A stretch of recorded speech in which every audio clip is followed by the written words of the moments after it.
Hey team, Catch22 here and welcome to my latest episode. So today we are going to talk about leadership and how it can make you a better League of Legends player and how it can make you a better individual over the long term. So the first thing that we need to do is we need to put a definition as to what leadership is. And there's no simple answer to that. Your ideals and definitions of leadership is probably different to mine, but for the sake of this video, we'll just put it something simple as that you need to take charge of a situation.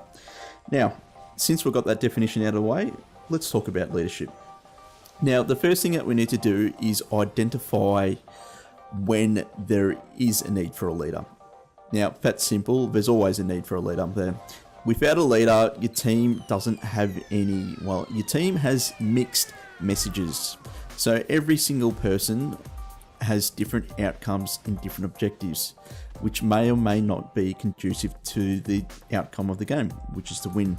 So what a good leader does is collate all that together and sets outcomes that mutually benefit everyone.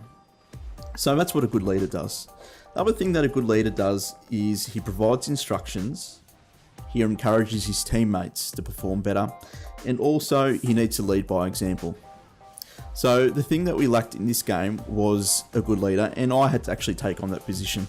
I tend to find, just from experience, if you won your lane and you support your teammates and you encourage them, they're a lot more likely to listen to you.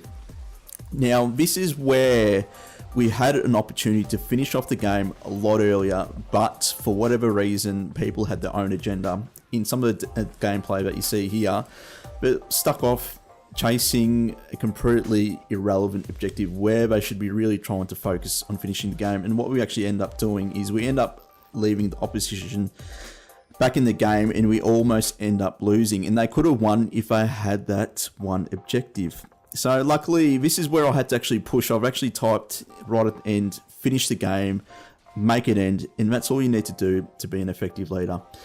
You just need to sometimes be a little bit forceful, but make sure at the end of the day that people actually listen to you by following the steps that I said before. So that ends up this episode, guys. We ended up winning, but it's taken a bit too long there. So like, subscribe, comment, and Catch22 out. Have a good one.